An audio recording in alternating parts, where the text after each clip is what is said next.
Chapter 67. After they had finished speaking with his mother, Nate and the girls separated for the tents. It only took him a few seconds to enter the dungeon through his avatar, too tired to even check the screens for danger first. He got lucky, but as soon as he entered, his tiredness vanished and he regretted the impulsive action. Pulling up all the usual screens, he began his inspection of the dungeon. The current floor was completely empty at the moment. There weren't any beasts or cultivators inside the first floor of the dungeon. It was almost spooky. He couldn't remember the last time the place had been completely empty like this. Moving down to the second floor, he saw where all the beasts were being held up. The bridge that led to the portal room had been modified by his companion, beast/wannabe furry dungeon fairy. A series of long-range arrow traps now hit anyone, or rather anything, that stepped onto the bridge. The beasts either died on the spot, kept pushing, and died somewhere along the way. Or they were pushed into the acid moat below by the force of the arrows. Either way, they all ended up dying. In the few minutes he had been watching, none of them had made it over the bridge. It sucked that he had lost an easy way to collect some items and rainbow orbs, but it was probably better this way. He needed to focus on getting that second dungeon up and running.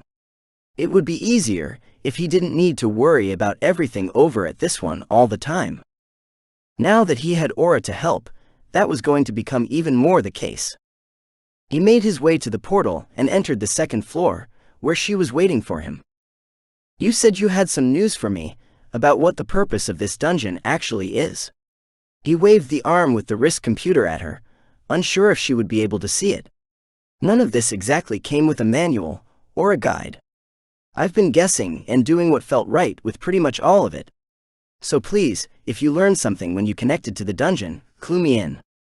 Aura looked up from where she was lying on the ground, watching the beasts trying to cross the bridge, one after another. The dungeon is taking control of the portal.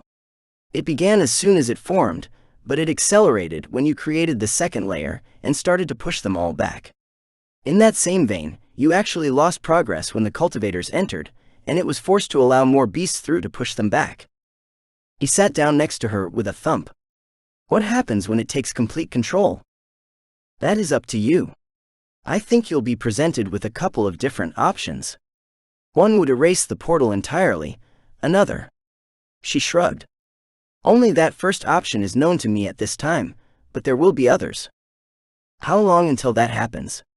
He asked, reaching out to scratch behind her ear. Something in how she was talking to him at the moment told him she was feeling a little down. It changes with how often they cross through the portal. However, at the moment, we are looking at 1 month's time and ticking down. I guess I should probably get that other dungeon site selected soon then. He muttered while continuing to scratch her. She batted his hand away and stood up to glare at him, the hair on all 4 of her tails standing up straight. You don't get it, do you? I am your companion beast now. But I am also tied to this stupid dungeon. What happens when it is over? Nate resisted the urge to shrug. He knew this was important to her. To him, it barely felt real. She had only just told him what was going to happen. He hadn't even had a chance to process it yet. Aura, we have some time before any of that even becomes a serious concern. However, if you are actually tied to the dungeon in some serious way, then I'm sure it will be mentioned when the options get presented. He turned to look at the latest beast, trying their ineffectual paws at crossing the bridge. Besides, I'm not sure I want to close the portal entirely, even if that was an option. For all that, everyone on my side likes to complain about the dimensional zones. I don't think they would know how to live if they vanished. We are dependent on the massive amount of meat and other materials we can harvest from the beasts that attack. Then there are the herbs that have been changed. All of that and more would go away if the dimensional zone vanished. It sounds like you have a hard decision coming up, she sent to him, as she relaxed back onto the ground, her tails returning to normal. Well, if I'm not going to be getting any orbs from this session, why don't you tell me the rest of your ideas? After that, I'll start cultivating for whatever time I have left. He could just cross the bridge and throw himself into the fray. Except he didn't want to wake with new wounds that needed to be healed. There was also the option of using the gun again and taking them out at a distance. He wasn't really interested in doing that either. He wanted the rainbow orbs now, not after he woke up. Cultivating this time around would be the best choice. Either way, it seemed like their work with this dungeon was almost coming to an end. For the next few minutes, Aura laid out her ideas. She had spent most of the day communing with the dungeon core, learning from it, and then making a few small modifications to the dungeon as experiments. It was only after she was done with all of that she had started paying attention to what was going on with Nate. As a companion beast and quasi-dungeon fairy, she was allowed to make some changes, just nothing major. Creating new traps was already pushing it, however. Repurposing what was already there was something she could do. That was what she had done for the arrow traps, though even she admitted it was a stretch in that case. She had repurposed part of the acid moat next to the wall for their creation. It had worked, though it seemed more like a glitch in Nate's opinion than anything else. One that could likely be replicated, but still a glitch. At least her modifications didn't require the entire floor to be shut down. In order to use her knowledge of the beasts to its fullest, Nate had to give her material to work with. In this case, that meant he needed to finish loading out the second floor dungeon with as much crap as possible. With variety being the key. While Aura had been able to change the acid trap into an arrow trap, it had also come at around 3 times the normal cost of what it would have cost the dungeon core.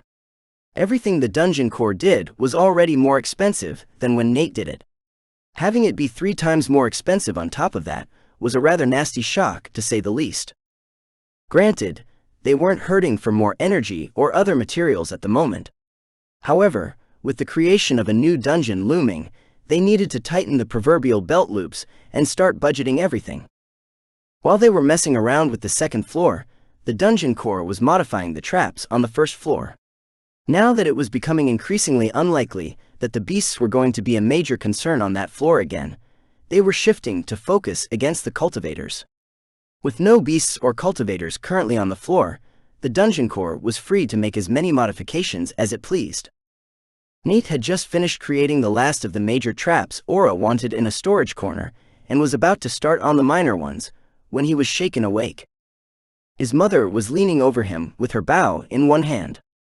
"Come on, we just got word from your father that he's on his way back." Unfortunately, the first of the bodies just started to release its smell into the air. "Pack up your tent and sleeping bag while we wait for the first of the beasts to arrive. There won't be any more sleeping on this trip." It took a few minutes for him to pack everything and put on a fresh pair of clothes. He hadn't managed to accomplish as much as he would have liked, but it was still better than nothing. Originally, he hadn't even intended on going inside the dungeon while on the expedition. That had changed after his father had woken him up the night before. If someone else could wake him up, then his original worries were moot. Nate set his tent and packed to the side, while he finished strapping on his armor and weapons. The last thing he did was tighten the laces on his boots, and then tuck them underneath the Velcro straps that would keep them out of the way. A yawning Lindsay and slightly bleary-eyed Angie were waiting for him when he had finished.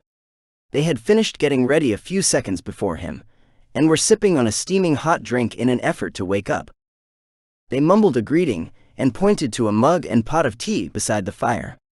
He wasn't doing as badly as they were at the moment, but he also knew he could start crashing at any time. Physically, his body was still tired, his mind was just wired from being woken the way he had. Once the fighting started, all of that would go away, but he needed to stay alert until then. His mother had mixed in some of the extra fresh herbs they had picked the day before with the tea. It gave the steaming liquid a nice zing that served to wake each of them up faster than caffeine ever could have dreamed of. By the time each of them had finished half a mug of the liquid, they were wide awake. When they finished their mugs, it felt as though they had gotten a refreshing night's sleep. There was no feeling of being wired or jittery, it felt natural, and frankly, better than the sleep they were used to getting. "Mom, what did you put in this?" Nate asked her while holding up his empty mug. She walked over from where she had been ensuring the tarps covering the mountain of beast corpses were secure. The tarps would help to contain some of the smell they had started to put out. A tent or something else that would have isolated them would have been better. Unfortunately, she and her husband hadn't been expecting the first wave to be quite so large. Nina would love to say this was all training for the kids, but it was also a valuable experience for them as well. There was only so much you could learn by watching others do something. They had been part of companies with large tents for years and never questioned their existence. Yet when it came time to buy one, they had hesitated and gone with tarps instead. It was a mistake on their part that was better to make in a lower-tiered area like this, versus where they would have normally gone. It's a mixture of the herbs we found yesterday. Each of them has a slight restorative effect on the mind and body on their own. However, the real trick is the tea itself. When they all get mixed together with a completely normal tea, in this case mint, it binds them together. Lindsay stared at the pot of tea, and then looked at Nina. "Mrs. Holmes, that sounds an awful lot like an alchemy potion." Nate nodded. "I agree, Mom. That does kind of sound like how you might make a beginner's potion or something." She shrugged. "I never said it wasn't a potion, but it's such a weak one in this case, that calling it a tea is more appropriate." "How did you learn to make something like this?" Angie asked as Nina poured herself a cup of the mixture. "Oh, I learned it a few years ago. The company Niall and I were with at the time was escorting an alchemist. I had helped her pick some herbs, and in return, she taught me how to make this tea with a few different variations of herbs." The radio on her hip came to life before anyone could ask her more questions. "Honey, someone seems to be following us. The bodies have been dropped off at the holding center, and we are currently empty and heading your way. No raiders would follow someone going the wrong direction." "How far out are you?" 10, maybe 15 minutes, I think. It's hard to say in the dark, all the landmarks sort of look the same." This time it was the guard who had gone with him that answered.